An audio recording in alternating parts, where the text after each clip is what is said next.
So welcome to everyone for this conversation with Tim Cargal on leadership as we move into the mid-21st century.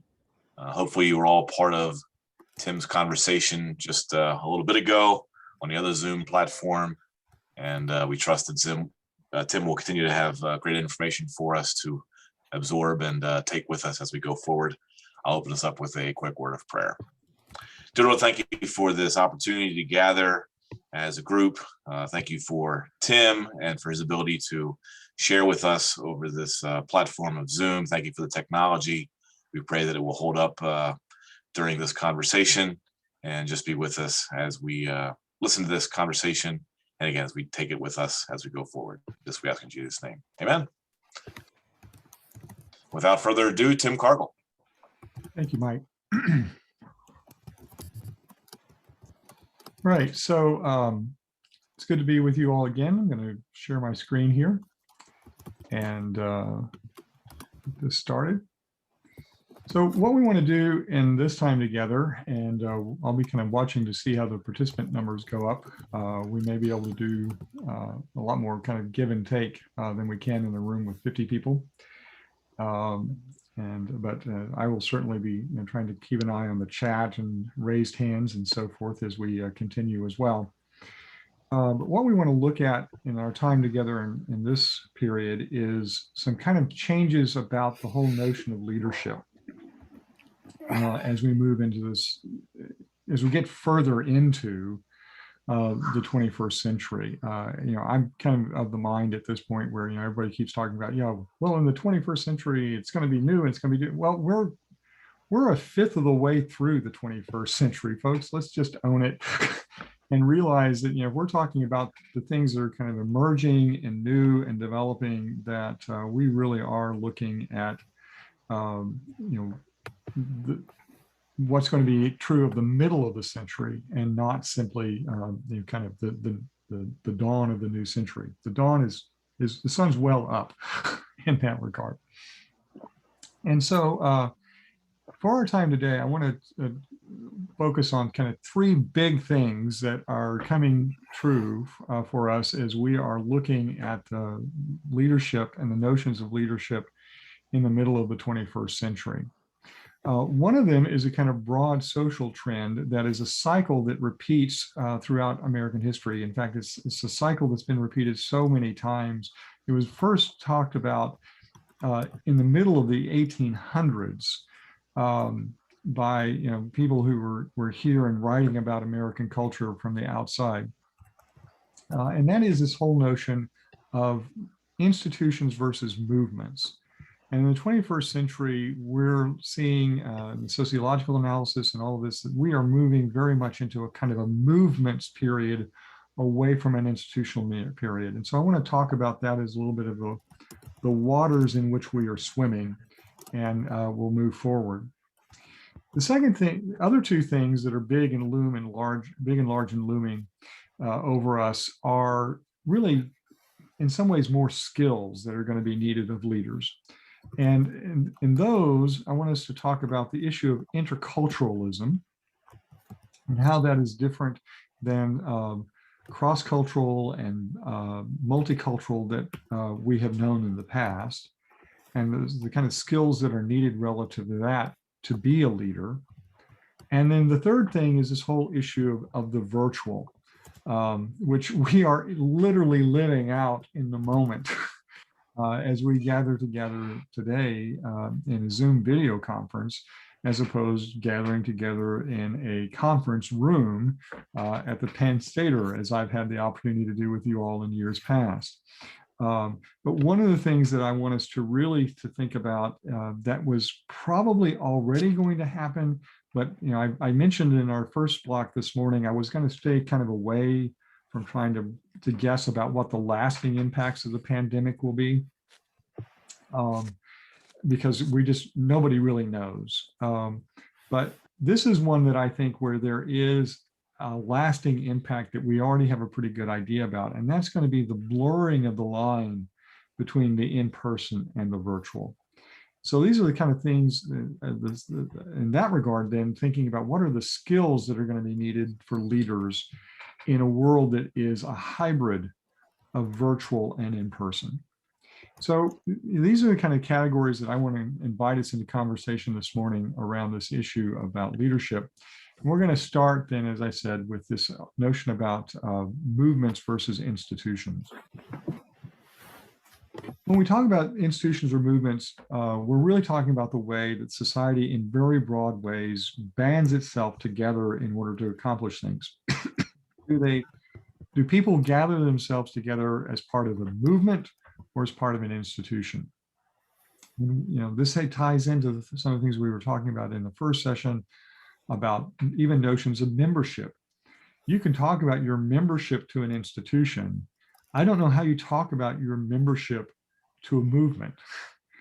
And, that's one of the things that's been kind of interesting to watch in this last year as people have tried to impose on movements institutional frames of thought.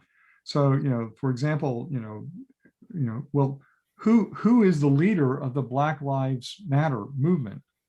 Well, that's a kind of institutional question. Because movements can have multiple leaders and different things. So I want to talk a little bit about this whole notion of institutions or movements and how they relate specifically to life in the church. What was true of the United States throughout just about the entire 20th century is that we were very much in an institutional phase as a culture. And leaders within an institutional culture and an arrangement, there are some very set processes that establish credentials for who can be a leader. I'm having enough trouble with that one on your phone. I'm just going to ditch it. So, who can be a leader? And there's a clear kind of credentialing and establishing of the pool for who can serve as a leader that involves formal academic training. It involves licensures. It involves credentialing that is beyond simply getting a degree in a field. So, if you want to become a medical doctor, yes, you have to go to college. Yes, you have to go to medical school. You got to pass all those courses. You got to earn that degree, but you've also got to pass the boards. Same if you want to be in a nursing field. Same, frankly, if you want to be an accountant, you have to get the degree, but then you have to pass a CPA board. If you want to practice law, you've got to go to college. You've got to earn your law degree. You've got to pass the bar. There is this set of procedures and processes that credentials people to say this person now is a potential leader because they've been through this credentialing process. This is exactly the process that we have to this day within our denomination. If you want to become a minister of word and sacrament, there's very few things that you absolutely must do constitutionally, but three of them are: you have to get a university degree, you have to get a seminary degree, and you have to pass a set of credentialing exams. As well as a broader credentialing process. So this is very much the kind of model in which the church has functioned throughout our lifetimes, because it was the model that was the culturally dominant model within the United States. Another thing that's true about this is that once you've been through that credentialing process, there's a clear process for selection among the potential candidates. Who are the leaders that you're going to hire?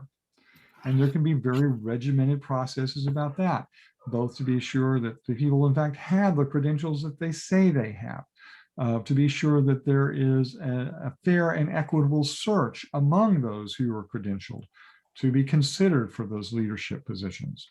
So that, again, there's formal search committees and search processes and so forth. And again, we've done these same things within the church. So we have COMs that oversee and liaison pastor nominating committees in congregations to be sure that they're doing certain things that are required constitutionally or by the presbytery when there's a search that's going on. But there's a clear process that is followed. Everybody can go to the manual, they can flip through the pages, they can read it, they'll know exactly what is expected and how the process of selection will take place. And the third thing that's true about leaders within this institutional cultural setting is that there are well-defined roles and responsibilities. There's a clear job description. This is what we want the leader to do.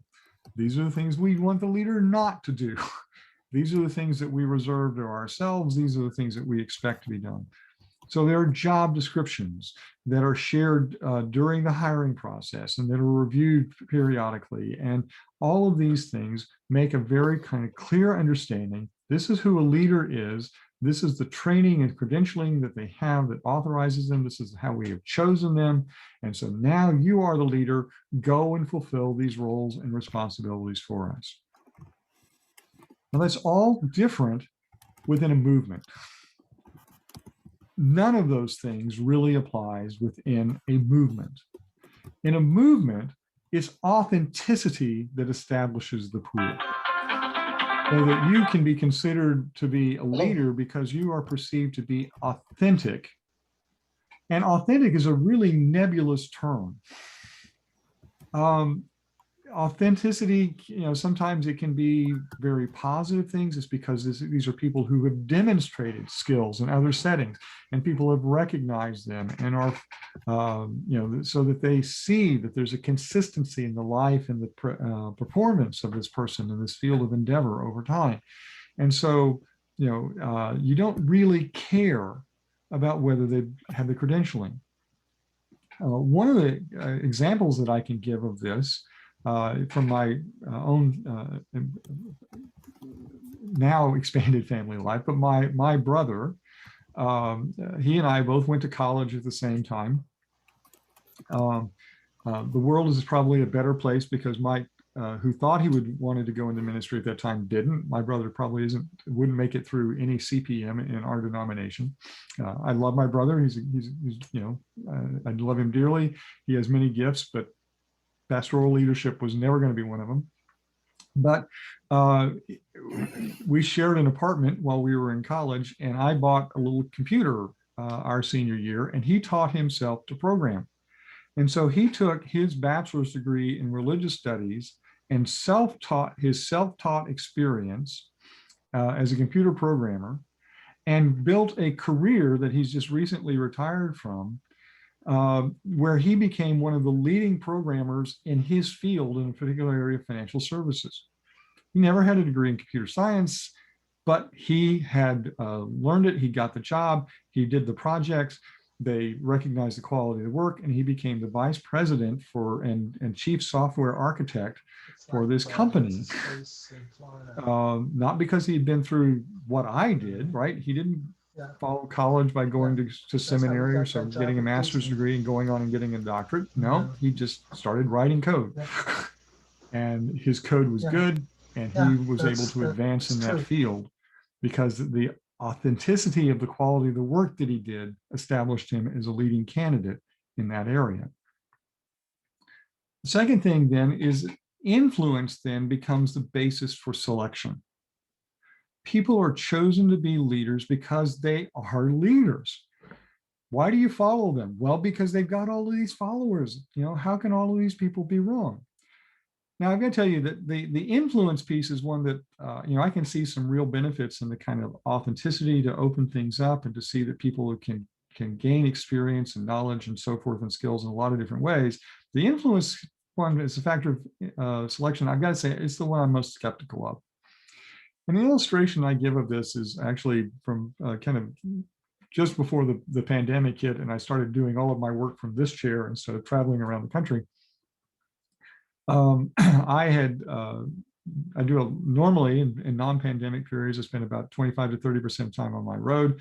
I had just come back from a trip, and a suitcase that I had been using for years had been cracked. And so I thought, okay, I need to get a new suitcase. Haven't worried about it lately, but I need to get a new suitcase. So I went and saw this story in the Washington Post. They're talking about suitcases and good suitcases. I'm going to read this story. And so the Washington Post had gone and found this guy who was an influencer, had a lot of followers on YouTube and so forth. And they were trying to get him about travel and leisure and all this kind of stuff. And so they were going to get this person to review some suitcases for them because this was an influencer. But as I watched the presentation, this guy was completely stymied by a TSA security lock. He saw that the suitcase had a combination on it, but it also had this little key, but they didn't give him a key, and he couldn't figure out why there was this lock for a key and he didn't have the key. So here was this guy who's supposed to tell me about what suitcase to get, and he didn't understand that the combination lock was for the owner of the suitcase. The key was for the TSA in case they needed to inspect what was inside the bag. So, some people sometimes have influence. Lots of people follow them, but they may not really be very good leaders because influence doesn't always track with that. But that becomes a standard. People follow people because other people follow them. It's again, the kind of negative view of this would be the person who's famous for being famous, rather than, again, there can be a positive side to this.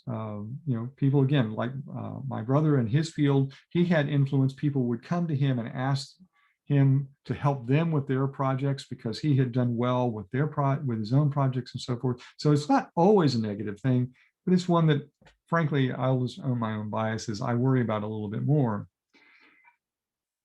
The thing then, the third aspect of movement leaders, it's the communal expectations then that define the roles and the responsibilities. Leaders of movements don't have job descriptions. And so what the community, people will follow them as long as they're meeting the needs of the community. And if for whatever reason, the community shifts and says, well, I don't need that anymore, they'll follow somebody else. If they decide that this person isn't authentic anymore, that something comes out about this individual, that they learn something about them that doesn't seem consistent with why they had started following them in the first place. So they find out that, hey, they're getting paid by the people for the products that they're reviewing on Amazon. Then they will move away from that because it's these communal expectations that define the roles and responsibilities. There are a couple of ways that we're already seeing this play out in our life within the Presbyterian Church and in the work that you all are doing with PNCs and with COMs. In terms of this, that we're losing the sense of there being defined processes for credentialing and for searching. We're seeing more and more congregations that are working outside the usual processes of search and credentialing. They may have even tried to follow the usual process for a while, and they're getting frustrated because they're not finding the leaders that they're wanting, or it's taking longer than they wanted. And so hey, there's this guy over here in the corner, this guy who's, a cousin of mine, and he's, got some religious insight. We want him to be our next pastor. And there's a lot of kind of scurrying about, or this person has been a ruling elder within our congregation, and they think that maybe they would like to be a pastor. Why don't you make them our pastor instead? And so they can kind of try it out, and we can try them out, and all of that. Again, there can be good that can come out of those situations. Sometimes that local leader who comes up within the congregation with the proper training and support and so forth, that can be a very good thing. But it is outside the usual process. And it's one of the things that we're seeing, because people are accustomed now to think about the selection of leaders in other ways, in terms of categories of authenticity and influence. This person is very effective at bringing people to a religious awakening and to openness to what God is doing. So, we don't care whether they've been to seminary. We don't care whether they're even from the Presbyterian background. They're influencing others, and so we want them to be the leader.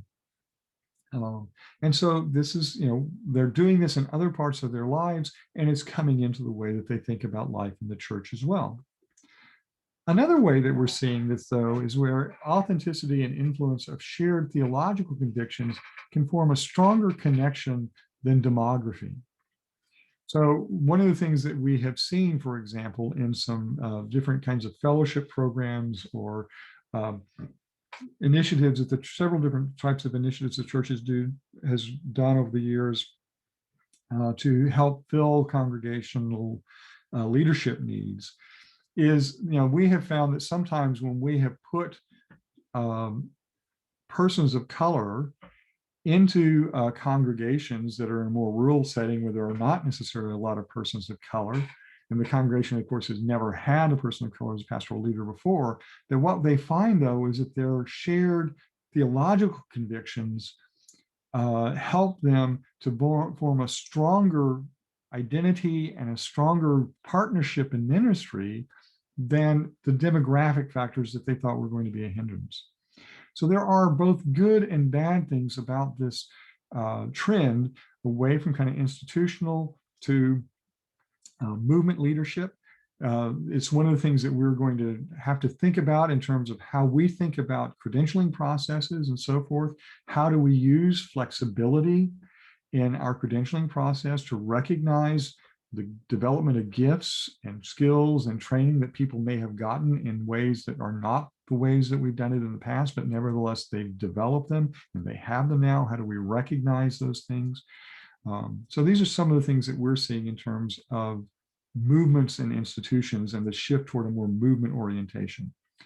I'm not saying anything in the chat, but let's kind of take a moment here. Thoughts, feedback, does this resonate with things that you're seeing in your work, or saying, no, we're still very much locked into an institutional way of doing things? Yeah, in our presbytery, of course, as presbytery leaders, we are locked into the institutional way of doing things, but our churches are more and more pushing against it. They're definitely going with the way you said. And yes, we've had people saying, hey, we know a guy. He has no qualifications, but we think he'd be a great pastor. We've heard that multiple times. Yeah, and again, it's not surprising because this is the way that they're seeing leadership play out in the world around them. And so, in some ways, I think what we have to recognize is that there's some of what we had built up over the last 100 years that was ourselves simply bringing into the life of the church the world around us that was true of that time period. And so, we really need to think about, to what degrees are these things cultural, what degrees are they tied to our theological commitments and so forth. Other comments, thoughts, questions about this?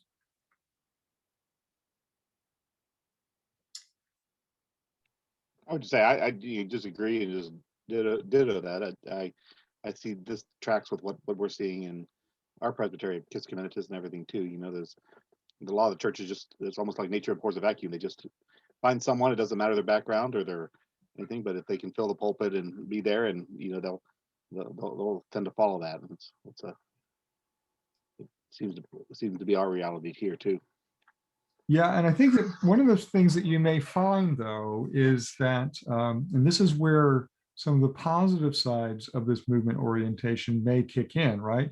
If this really is simply nature abhors a vacuum, so we'll take whatever warm body shows up. Once they're in place, they may not be perceived as authentic. They may not be seen to being able to influence people. And so remember, it's the communal expectations define the roles and the responsibilities. And so if this person comes in and is not meeting their roles and responsibilities, they may turn on them just as quickly as they turn toward them in the period of the vacuum.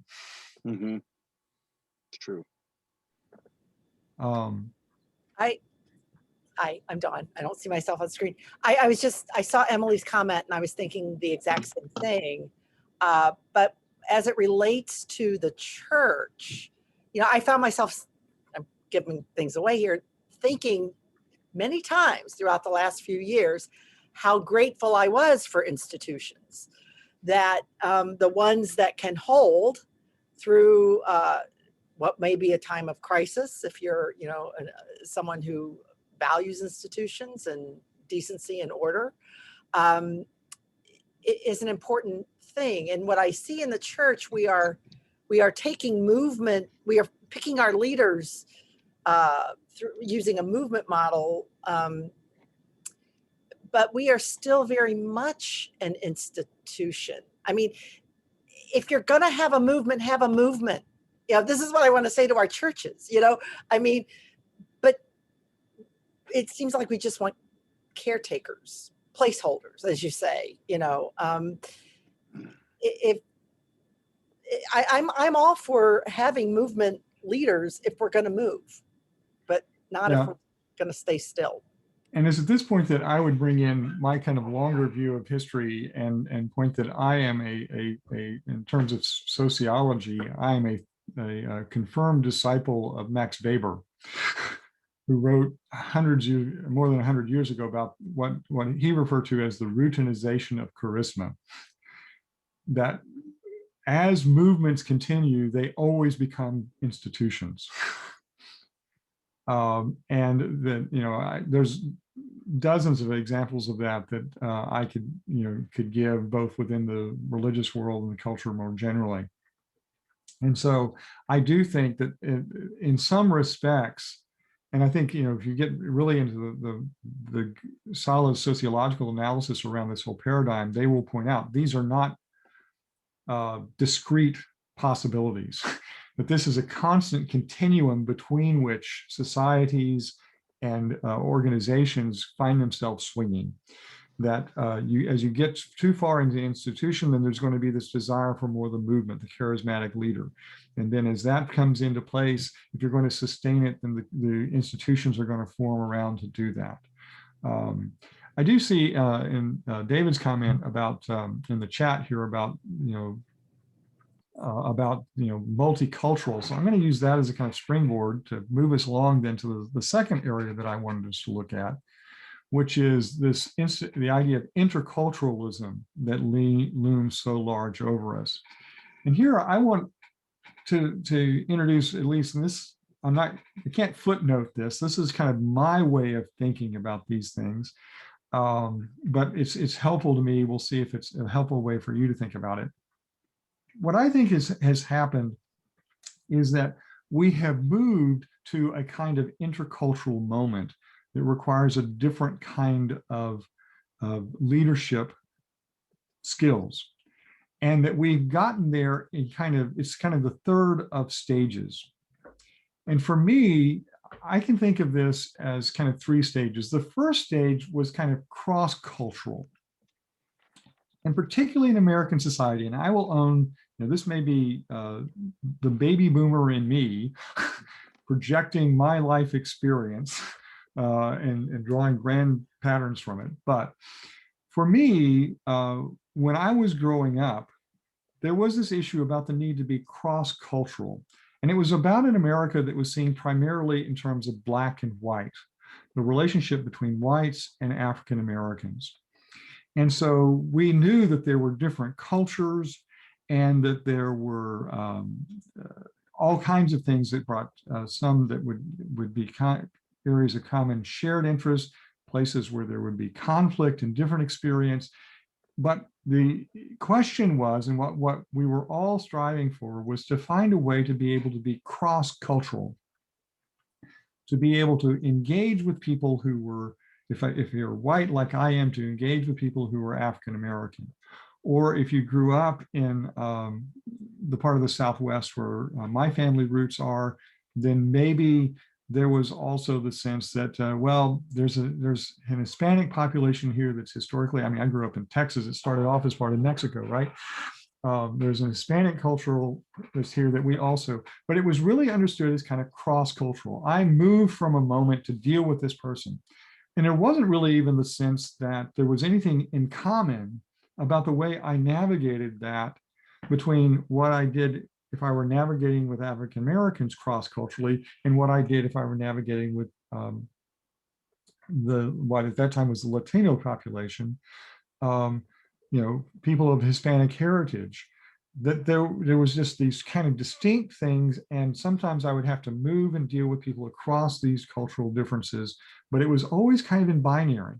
It's my culture and the other one. And it was binary for them as well. They were Black and they were dealing with white culture. And so that was really the dynamic in which it happened. It was this kind of cross-cultural, we cross a line temporarily because we need to deal with this other culture, but it's always seen in these kind of binary relationships. Over time, that binary way of being able to approach it was broken down by what I would refer to as multiculturalism.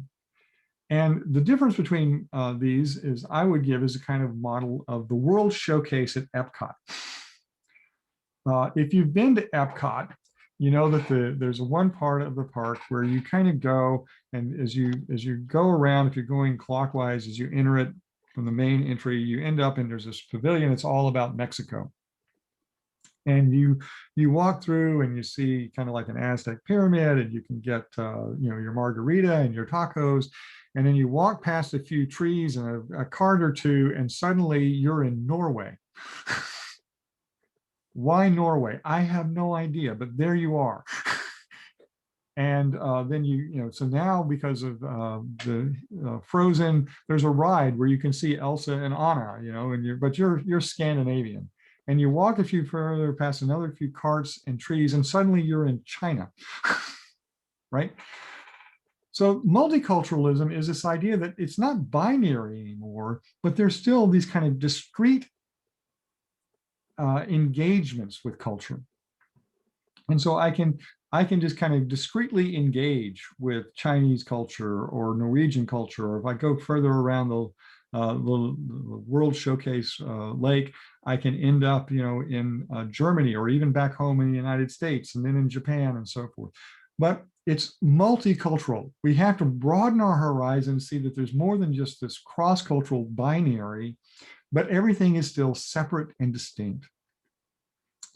Where we have moved to now in the 21st century, and will be, I think, very much true as we continue, is we're moving into a kind of intercultural moment where there is not only many more cultures, there is, in fact, a blending and an interaction of them. And there is the sense in which you engage with them and not simply have to know something about them. One of the ways of thinking about this is a model that was developed by Bennett and Hammer called the Intercultural Development Continuum, which talks about moving from a monocultural mindset to an intercultural mindset. And the kind of progression on this is that in a fully monocultural mindset, you simply deny that there's just human beings. There's no difference in culture. There's just, my way is the only way.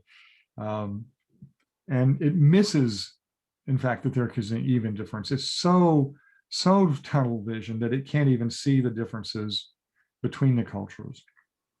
And then there's a polarization that can follow from that when you're forced to admit that yours isn't the only culture, but then there's a kind of judging the other cultures. Well, but my culture is the better one. My culture is the good one. There's nothing wrong with my culture. There's everything wrong with yours. And so this polarization when there is an encounter with a cultural difference. People can move past that to kind of minimization, where they want to de-emphasize the difference and emphasize the commonality. So we want to minimize, well, I think, one of the classic expressions of this going back decades now was the kind of Rodney King moment in Los Angeles, with, well, why can't we all just get along? Let's just minimize the differences. Let's just focus on the things that we share in common, and just get along. Why can't we do that? Bennett and Hammer then say that the kind of next phase as we kind of develop toward this intercultural mindset is acceptance, where we deeply comprehend the difference and we're able to kind of see both the strengths and the weaknesses of our own culture and the strengths and the weaknesses of others. And we have a kind of comprehension and an understanding of how the cultural systems work and where they do things well and where there might be better ways to do things. But an acceptance that there will be cultural differences, and it's a longing to understand how those other cultures work, both as an opportunity of learning for ourselves and an opportunity of sharing some of the gifts of our own culture with others. And then the fully intercultural mindset that Bennett and Hammer talk about then is this bridging across difference, so that you're able to kind of simultaneously move within them, so that you understand it well enough to know how you fit in that culture, even as one who is visiting in that culture.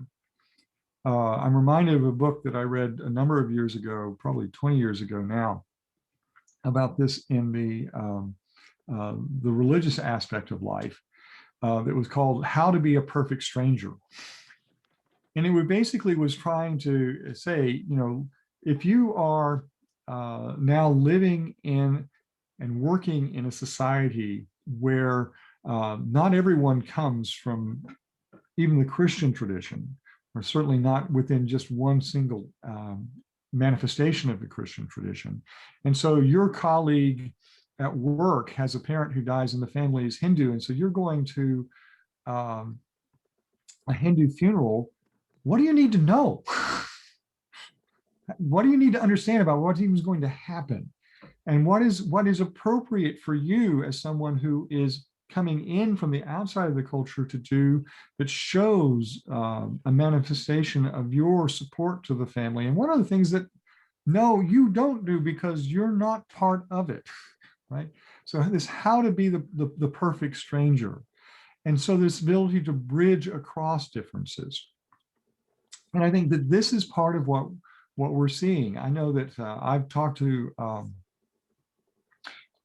seminaries that have talked about the particularly as they see more and more seminarians who are thinking about working in chaplaincy settings and so forth, that are coming to the realization that we can't simply, we may be a Christian seminary, but we cannot avoid teaching about Islam. We cannot avoid teaching about Hinduism and Buddhism and Taoism, because we're going to have our students who are going to be functioning in settings where they're going to be interacting with people and providing spiritual comfort and nurture to people from those other traditions.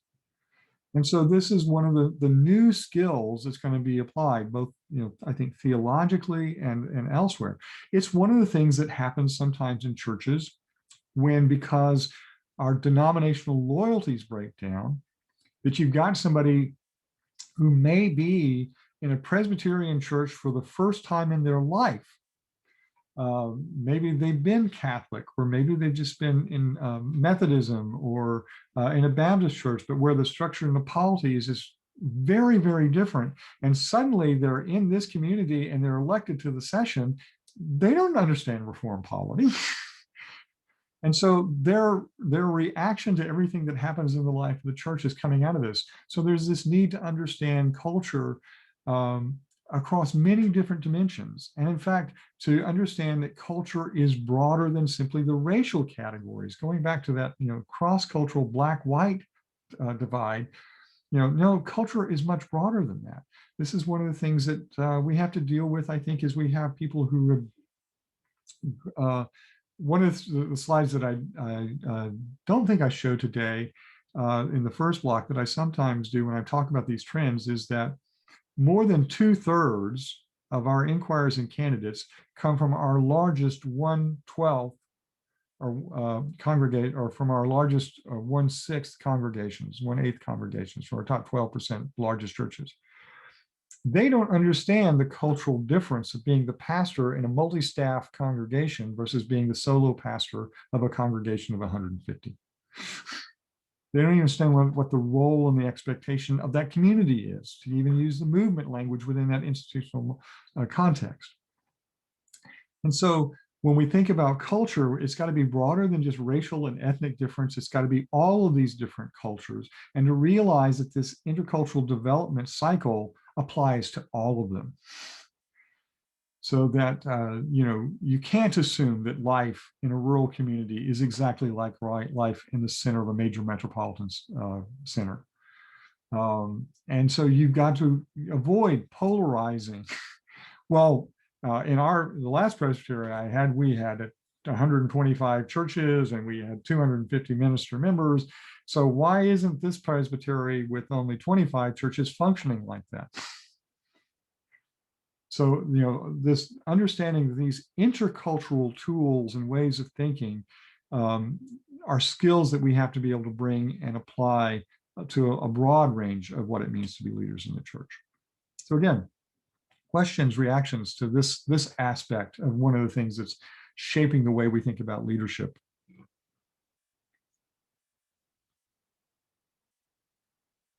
If you have a question, feel free to just unmute yourself and ask it of Tim.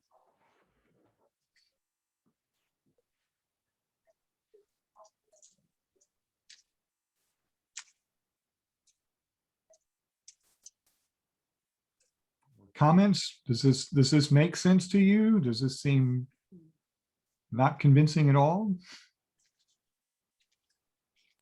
Makes total sense. Donegal Presbytery, I'm on COM, and we're seeing some of those kinds of changes. I'm thinking in particular, kind of backing into your first comments and now this intercultural mindset of one smaller congregation who has brought on board an African-American, a black pastor from another denomination who has very similar theological stances, and I think so far going very well. Other congregations who are eager for someone to come on board who, again, somebody they know, somebody they've heard about, and maybe certainly that's not racially intercultural, but theologically, interculturally, trying to work something out. But I also think one of the points that I haven't heard you make is some of that, don't you think, has to do with fear, the fear of disappearing, the fear of no longer being the church in this small rural community, and so the willingness, the desire, the need to find some other way to be church. So I think that's, I haven't heard you use that, talk about that at all. And I would think that would be a major piece of why some of this is happening.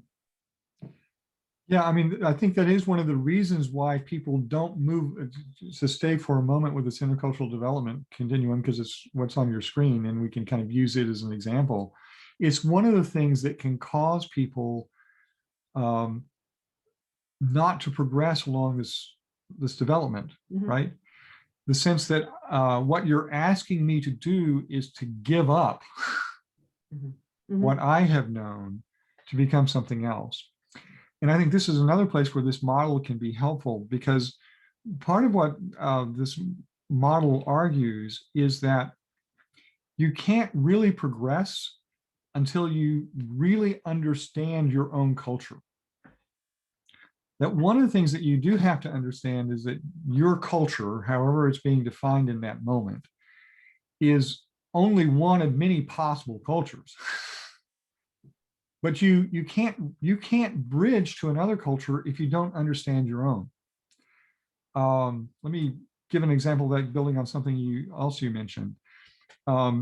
We have in our formula of agreement for orderly exchange of among the ministers of the PCUSA, the Evangelical Lutheran Church, the Reformed Church in America, and the United Church of Christ, we have within the principles for orderly exchange that you cannot take your first call to a formula of agreement partner. So if you're a PCUSA candidate for ordination, you cannot take your first call and be ordained to a call in a UCC congregation or an ELCA congregation. And the reason for that, that's actually stated in the agreement, is that before you start trying to work in that other cultural system, you need to be firmly established and understand your own. So you need to do that first call in your own setting so that you really understand how it is that, as a cultural system, how am I functioning in it? So that you can then understand the difference. And then, so what will I need to lay aside perhaps for the moment so that I can bridge this difference and function in this other cultural setting? Not because I necessarily have to give it up forever, though there may be, hey, we're Christians, right? We believe in repentance. We believe in turning away from things that are harmful and destructive and turning toward the world of justice that God intends. So there will be some things that we may have to give up. But even our ability to even really move into this ability to bridge across difference has to start with not the giving up of who we are, but they're recognizing of who we are. And so, yeah, I think fear can be one of the resistance. We deny the difference because if there's no difference, I don't have to change, right? So kind of that midpoint in the arc, I can de-emphasize the difference because that means I don't need to understand anything different. And that can be motivated by fear. And so that can be one of the things that needs to be addressed. And one of the things that a model like this, and there are other models, but a model like this can do is to help us to understand both why we're afraid and then also how to hopefully reduce that fear and anxiety and help people then to take the next steps. Thank you. Anything else on this, or we'll move on to the third point? Okay. So this third point, which is the virtual, which again is the space literally in which we are in this morning. One of the things that is true about this is that I think will be one of the lasting impacts of the pandemic is that as we are experiencing directly this morning, one of the things the pandemic did is it forced us, even some of us who may have been highly resistant to it, it forced people to move into these virtual ways of interacting with each other. And so, you know, whether you were involved in social media before or so forth, or, you know, everybody had to kind of, because of the lockdowns and the need to restrict the possibility for the just widespread movement of COVID through the society, we had to adopt these more virtual ways of acting. But what I think is going to happen as we come out of this, I don't think we're simply going to now go back once the health restrictions are lifted to doing things the way that we did it before. One of the examples that I use for this is that it is now, I have done so many Zoom conferences with CPMs that I know I will keep doing Zoom conferences with CPMs. There may be a particular issue that they would like me to help them think through with a candidate, and they would have nobody would have undertaken the time or the expense for me to fly to their meeting to be with them and help them hash out a particular case for 20 or 30 minutes and then fly back to Louisville. But rather than, you know, so maybe one person would be tasked with calling Tim and say, ask Tim, any advice about this? Whereas now, because they were meeting by video conference and so forth, it was, well, hey, why don't we just get Tim to join us for 20 minutes on our video conference?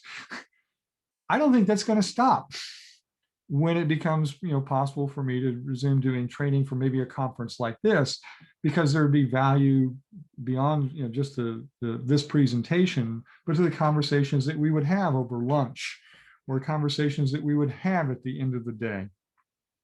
Now, I don't think that there's going to be, and staying completely virtual, I don't think that we're going to go back to just in person. I think what we're going to see is more and more of this hybrid.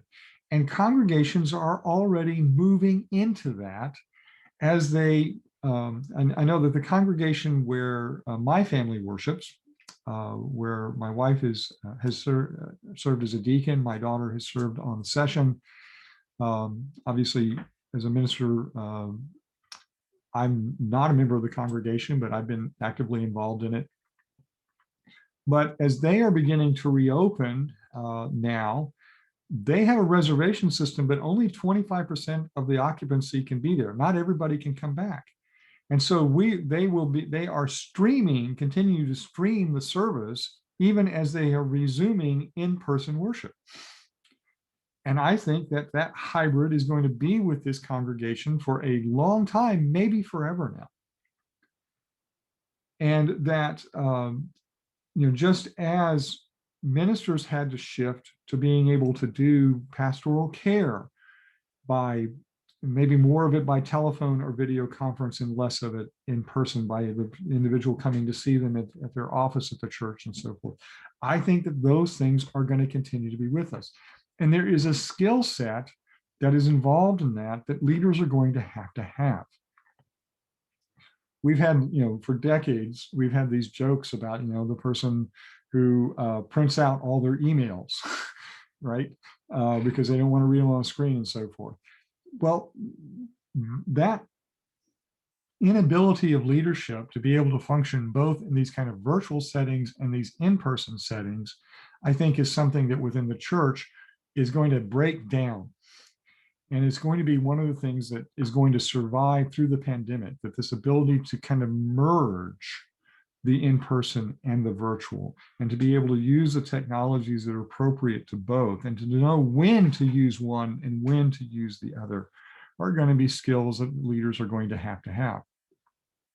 One example of this, I think, I just came across this in the last few days.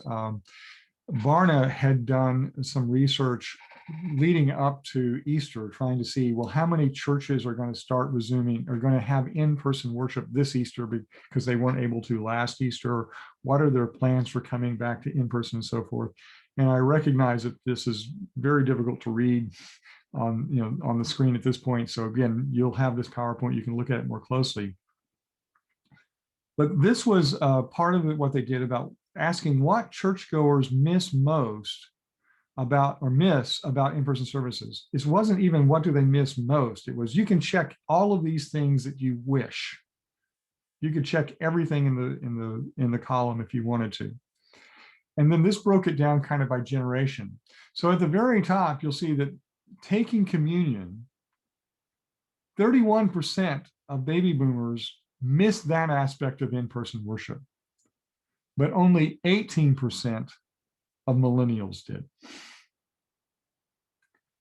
But then when you get down to like the chance to connect with like-minded people, this one was fascinating to me because we think about millennials connecting most through social media and their Facebook friends and all of it, and Instagram and all of that. They actually miss the in-person connection more than any other age group. They miss the in-person connection of in-person worship. More millennials expressed that they were missing that than even the boomers or the Gen Xers. So even the people that we think of as being the most at home in this virtual world, why do they go to church at all? They go to church because that's where the in-person part of it happens. And so they are missing that even more than the boomers are missing it. So even the people who are very at home. And so this ability to kind of work both, to understand the strengths of what the technology provides, as well as when we need to work against that and do the other kinds of things, when we need to be in person versus when we need to be virtual. Tim, can I ask a question? Sure, go ahead. You said that pretty much the people taking the survey could check off all of them. There was no limit. Right. Okay, because I'm just looking at just how small those numbers actually are. Right. So in words, that would mean that most people didn't check all of them. Most of them probably picked 2 or 3. And I think there's almost a dozen in the list. Part of that is just the psychology of how people take surveys, right? You can tell them check all of them if you actually miss all those things. But most people, even if you say select all that apply, they're going to mentally interpret it. What do I miss most? And they'll check those. So I think there is still, even though that's not the way the question was formatted, there's a sense people are telling us what they're missing most. But it's still, what proportion of that age group, given the opportunity, said, yes, these are that. And if you look, there's a pretty significant proportion at the bottom, 9% of millennials, 17% of Gen X, and 7% of boomers said, you didn't even get what I miss in your list.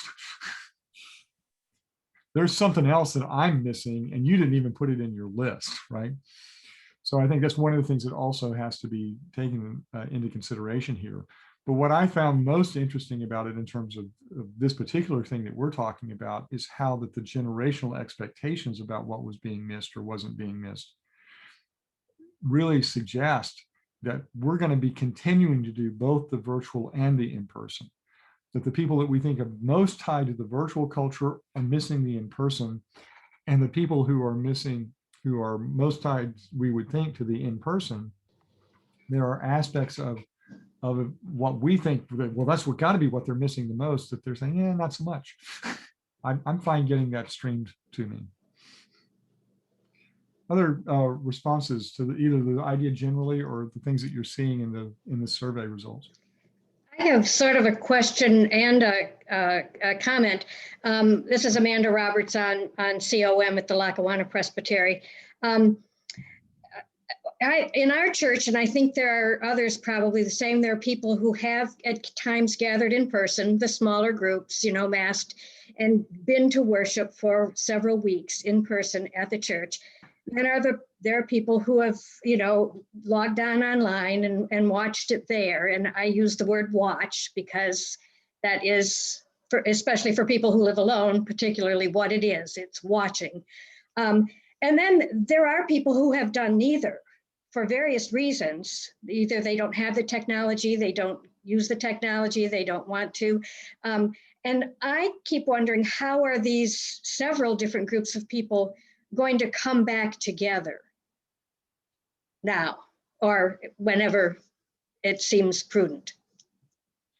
Yeah, I think it's going to be because they're going to have had fundamentally different experiences of this time and how connected. There will be some who won't.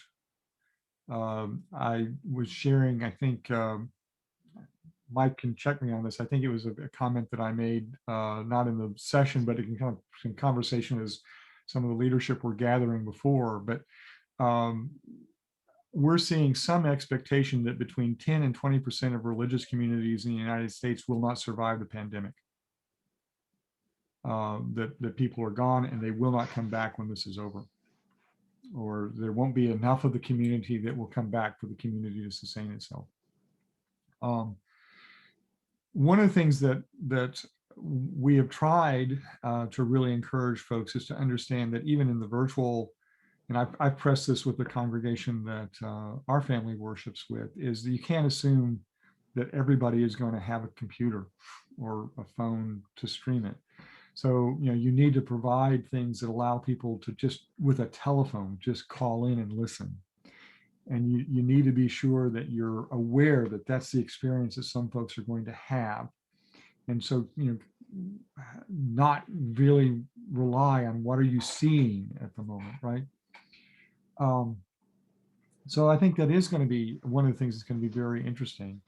But I also think that one of the things that you're going to see is there's going to be some folks who are going to be very tied to the community and are still going to come to certain activities, mission projects, certain forms of social engagement and so forth, who really are going to have decided that this time shifting works really well for their family.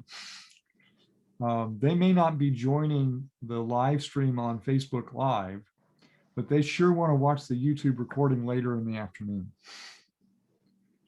And so, this is, I think, going to be one of the things that we're going to see coming out of this, is that people who still want to be part of the community, who will support it financially, who will be engaged in certain social and mission acts of the congregation, may not come back to worship, particularly if they're able to time shift that by watching it later. I understand that impulse. Frankly, I have generationally, I have something of that same reaction myself to sitting and watching the live stream service. It feels very different to me than being there. But I've also got to say that for a lot of folks who are even sitting in the pew, they were watching. There will be others for whom the experience, frankly, wasn't all that different than it was, certainly around the edges and the interactions before and after. But what was actually happening in worship may not be for them all that different. But again, there will be a range of reactions to that. I know we're at a couple of minutes past already, but any kind of final thoughts for folks? Questions?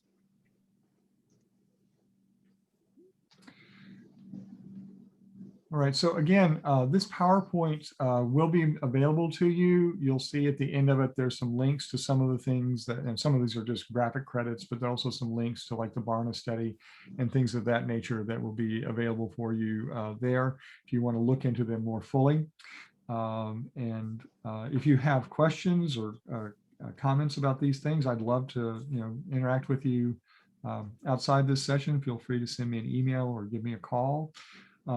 If I can be helpful to your CPM or to your COM, I work with CPMs primarily, but I also am the point person for the Office of the General Assembly around alternative forms of pastoral leadership, including working with presbyteries in terms of commission ruling, elder commission pastors, and those kind of things. If I can be of assistance to you at any time in your work, again, give me a call. I'm glad to drop in for 15, 20 minutes to help you work through a case if that would be useful to you. We have the means to do it. Let's take advantage of them and live into this kind of hybrid world of in-person and virtual. So, Tim, thank you very much. You've been talking for about 2.5 hours, so I'm sure you're looking forward to the lunch break. Would you pray us out and into the lunch hour? Sure, I'd be glad to do that. Let us Thank pray. you. God, you are a creator of tremendous diversity. You are a creator of a world that is constantly moving through seasons and cycles and into whole new ways and manifestations of life. Help us in this Eastertide to know that, yes, there are things that are passing away from us, that death is a part of our faith, but death is always in resurrection. That you have not ended your work with us, and you have not ended your work through us. That you will help us to see the new things that you are doing in the world and to bring our gifts and our traditions to provide wisdom in how to respond to the changes that we are seeing around us. I thank you for the commitment of these individuals, both in their personal faith and in the work of your church. May they be people who use their gifts to build up and equip others in the use of their gifts, so that your work can continue to bring resurrection and life to a world that needs your justice and peace, that we will be able to bridge the differences between us through the work of Christ in reconciling ourselves to you and to one another. All these things we commit to you in the name of our risen Lord. Amen.